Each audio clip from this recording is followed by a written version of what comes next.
Primeiramente, quero agradecer ao Dr. Frederick pela sua convocação à minha pessoa para falar sobre essa situação que nós estamos passando atualmente no Brasil e, por que não dizer, no mundo. A gente escolheu um tema muito relevante. É o que nós vamos iniciar. Vamos falar sobre a prece.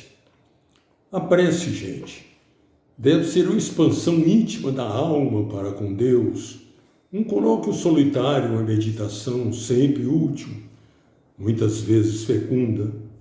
É por excelência a prece o refúgio dos aflitos, dos corações magoados, nas horas de acabrunhamento, de pesar íntimo e desespero, que não achou na prece a calma, o reconforto e o auxílio aos seus males. Um diálogo misterioso se estabelece entre a alma sofredora e a potência evocada. A alma expõe suas angústias, seus desânimos. A alma implora socorro, apoio, indulgência. E então, no santuário da consciência, uma voz secreta responde. É a voz daquele onde dimana toda a força para as lutas deste mundo, todo o bálsamo para as nossas feridas, toda a luz para as nossas incertezas. E essa voz consola, reanima, persuade, traz uma coragem, a submissão estoica. E então, erguemo-nos menos triste, menos atormentados. Um raio de sol divino luziu em nossa alma, fez despertar nela a esperança. Há homens e pessoas que desdenham a prece, que consideram a prece banal e ridícula. Esses jamais oraram, ou talvez nunca tenham sabido orar. Ah, sem dúvida, se só se trata de Padre Nossos, proferidos sem convicção, de responsos tão vãos quanto intermináveis, de todas essas orações classificadas e numeradas, que os lábios balbuciam, mas nas quais o coração não toma parte. Pode-se surpreender tais críticas, porém, nisso não consiste a prece. A prece é uma elevação acima de todas as coisas terrestres, um ardente apelo às potências superiores, um impulso, um voo para as regiões que não são perturbadas pelos murmúrios, pela agitação do mundo material, e onde o ser bebe as inspirações que lhe são necessárias. Quanto maior for seu alcance, tanto mais sincero é seu apelo, tanto mais distinto e esclarecido se revelam as harmonias, as vozes, as belezas do mundo superiores. É como que uma janela que se abre para o invisível, para o infinito, e pela qual elas percebem mil impressões consoladoras e sublimes. Impregna-se, embriaga-se, retempera-se nessas impressões com um banho fluídico e muito regenerador. Nos colóquios da alma com a potência suprema, a linguagem não deve ser preparada ou organizada com antecedência, não. Sobretudo, não deve ser uma fórmula cujo tamanho é proporcional ao seu importe monetário, pois isso seria uma profanação e quase um sacrilégio. A linguagem da prece deve variar segundo as necessidades, segundo o estado do espírito humano. É um grito, um lamento, uma efusão, um cântico de amor, um manifesto de adoração ou um exame de seus atos, um inventário moral que se faz sob a vista de Deus, ou ainda um simples pensamento, uma lembrança, um olhar erguido para o céu. Não há horas para a prece.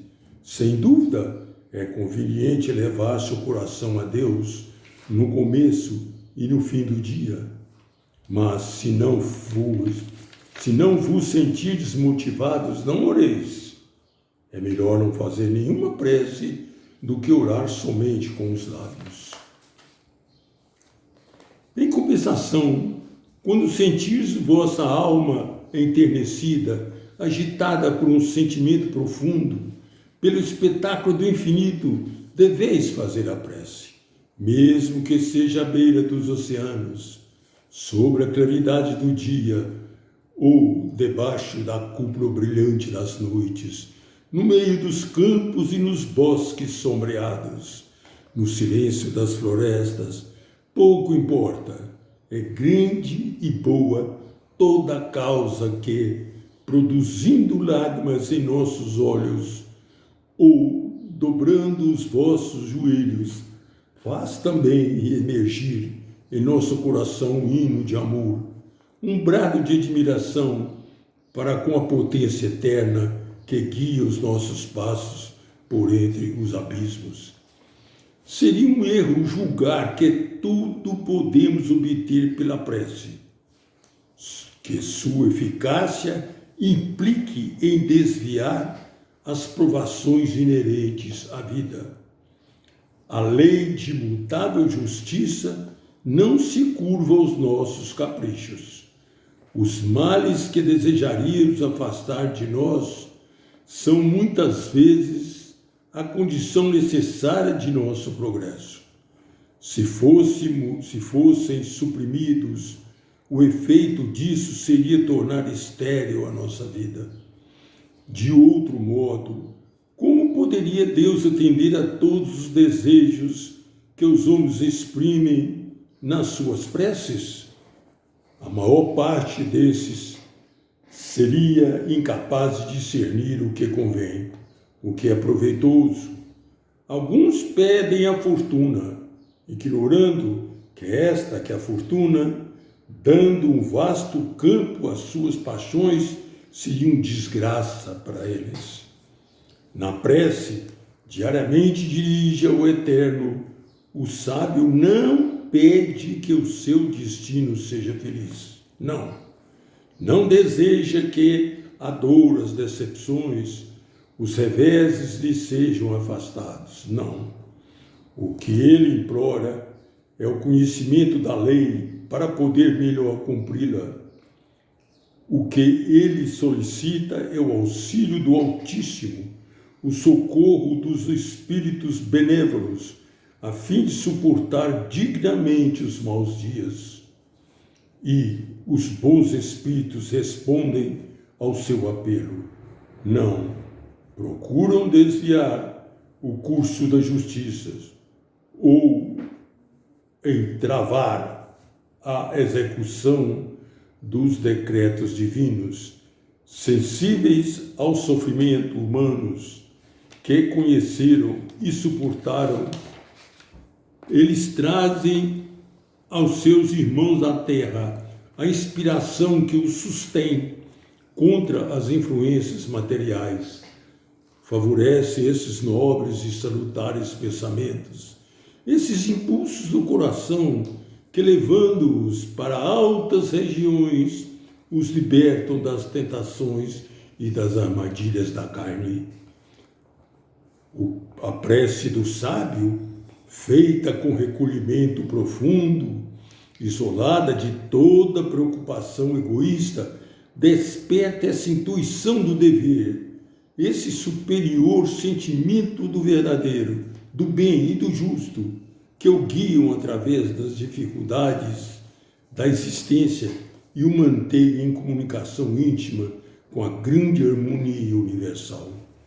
Mas a potência soberana não só representa a justiça, é também a bondade, imensa, infinita e caritativa. Ora, por que não obteríamos por nossas preces tudo que a bondade pode conciliar com a justiça? Podemos pedir apoio e socorro nas ocasiões de angústias, mas somente Deus pode saber o que é mais conveniente para nós. E na falta daquilo que lhe pedimos, enviar-nos a proteção fluídica e resignação. Logo que uma pedra fende as águas, vê-se-lhe a superfície vibrar em ondulações concêntricas. Assim também, o fluido universal vibra pelas nossas preces e pelos nossos pensamentos, com a diferença de que as vibrações das águas são limitadas. Quanto às do fluido universal, elas sucedem e vão até o infinito. Todos os seres, todos os mundos estão banhados nesse elemento, assim como nós o estamos na atmosfera terrestre. Daí resulta que o nosso pensamento, quando é atuado por grande força de impulsão, por uma vontade de perseverante, vai impressionar as almas a distâncias incalculáveis. Uma corrente fluídica se estabelece entre umas e outras e permite que o espírito elevado nos influencie e respondam aos nossos chamados, mesmo que estejam nas profundezas do espaço. Também sucede o mesmo com todas as almas sofredoras.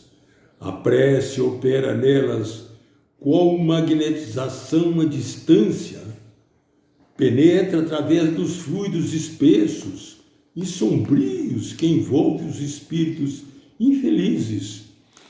A prece atenua suas mágoas e tristeza. É a flecha luminosa, a flecha de ouro rasgando as trevas. É a vibração harmônica que dilata e faz rejubilar-se a alma que está oprimida. Quanta consolação para esses espíritos ao sentirem que não estão abandonados, não.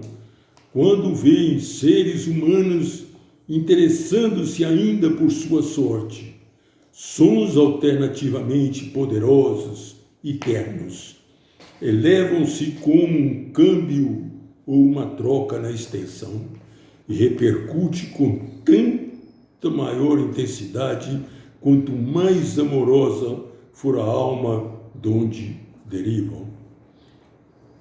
Chegam até eles, comovem-nos e penetram-os profundamente. Essa voz longínqua que é a prece é amiga, dá-lhe paz, a esperança e a coragem. Se pudéssemos avaliar o efeito produzido por uma prece ardente, por uma vontade generosa e enérgica sobre os desgraçados, os nossos votos seriam muitas vezes a favor dos deserdados, dos abandonados do espaço, desses em quem ninguém pensa e que estão mergulhados em sombrio desânimo. Orar pelos espíritos infelizes, orar com compaixão, com amor, é uma das mais eficazes formas de caridade.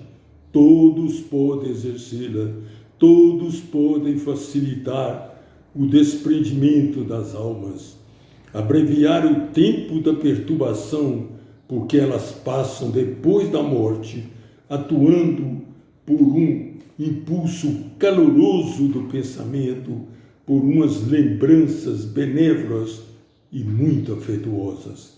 A prece facilita a desagregação corporal, ajuda o espírito a libertar-se dos fluidos grosseiros que o ligam à matéria.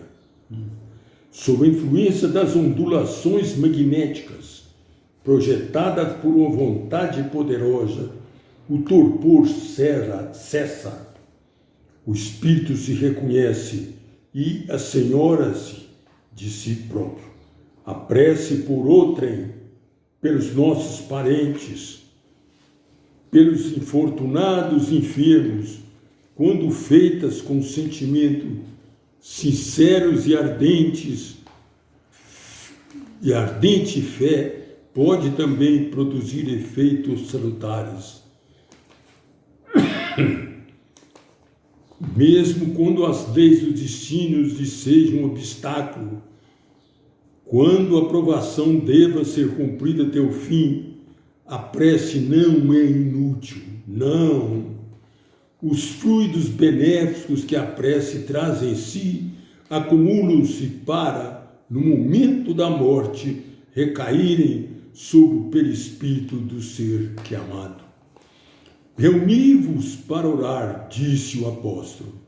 A prece feita em comum é um feixe de vontade e de pensamentos, raios, harmonias e perfumes que se dirige mais poderosamente ao seu alvo.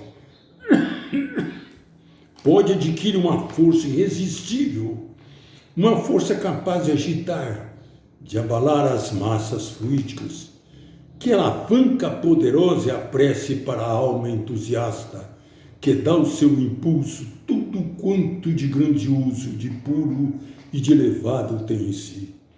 Nesse estado, seus pensamentos irrompem como corrente impetuosa de abundantes e potentes eflúvios.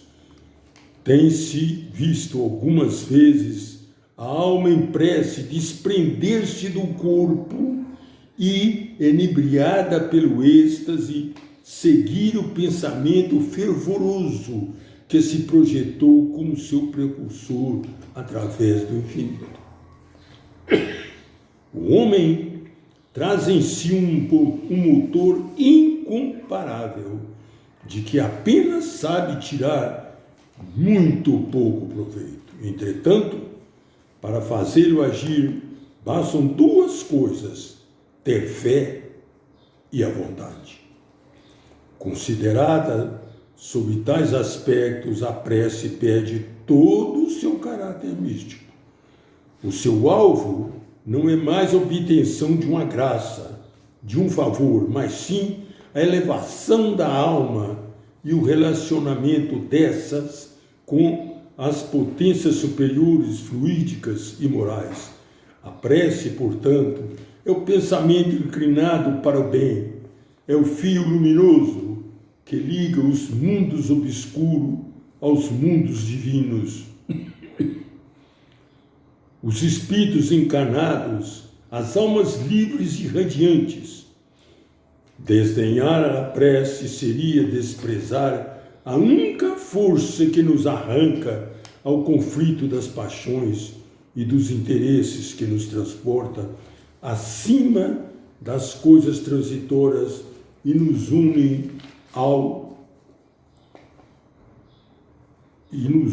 ao que é fixo, permanente e imutável no universo.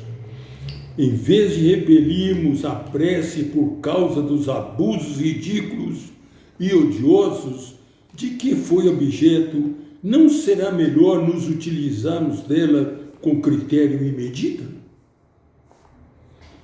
É com recolhimento e sinceridade, é com sentimento que se deve orar. Evitemos as formas banais usadas em seus certos meios. Nessa espécie de exercícios espirituais, apenas a nossa boca se move, pois a alma conserva-se muda. No fim de cada dia, antes de nos entregarmos ao repouso, prescrutemos a nós mesmos, examinemos cuidadosamente as nossas ações. Saibamos condenar o que for mal, a fim de o evitarmos, e louvemos o que houvermos feito de bom e útil. Solicitemos da sabedoria suprema que nos ajude a realizar em nós e ao nosso redor a beleza moral e perfeita. Longe das coisas mundanas, elevando os nossos pensamentos, que nossa alma se eleve, alegre e amorosa para o eterno. A prece descerá então dessa altura com tesouros de paciência e de coragem, que tornarão fácil o cumprimento dos deveres e da sua tarefa de aperfeiçoamento. E se, em nossa incapacidade para exprimir os sentimentos, é absolutamente necessário um texto, uma forma, digamos, portanto, oração. Meu Deus, vós que sois grandes, que sois tudo, deixai cair sobre mim, Senhor, humilde, que não existo senão pela vossa vontade, um raio de divina luz, Senhor. Fazei que, penetrado do vosso amor, seja fácil fazer o bem e que eu tenha aversão ao mal, que, animado pelo desejo de agradar, pelo Espírito, vença os obstáculos que se opõem à vitória da verdade, sobre o erro da fraternidade, sobre o egoísmo. Fazei, meu Deus, que em cada companheiro de provações eu veja um irmão, assim como vedes um filho em cada um dos seres que de vós emanam e para vós devem voltar. Daí o amor do trabalho, que é o dever de todos sobre a terra, e com auxílio de um achote que colocaste ao alcance. Esclarecei-me, Senhor, sobre as imperfeições que retardam o nosso adiantamento nessa vida e na próxima vida vindoura. Unamos nossas vozes a do infinito. Tudo ora, tudo celebra a alegria de viver, desde o átomo que agita na luta até o astro imenso que flutua no éter. A adoração dos seres forma um concerto prodigioso que se expande no espaço e sobe até Deus. E a saudação dos filhos ao Pai é a homenagem prestada pelas criaturas ao Criador. Interrogai a natureza no esplendor dos dias de sol, na calma das noites estreladas. Escutai as vozes dos oceanos, os murmúrios que se elevam do seio dos desertos e da profundidade dos bosques, os acentos misteriosos que se desprendem das folhagens, repercute nos desfiladeiros solitários, sobe até as planícies, os vales, franqueiam as alturas e espalham pelo universo. Por toda parte, Senhor, em todos os lugares, concentramo-vos, ouvireis o cântico admirável que a terra dirige à grande alma. Mais solene ainda é a prece dos mundos, o canto suave e profundo que se faz vibrar a imensidade e cuja significação sublime somente os espíritos elevados podem compreender. Tenho dito. Terminou.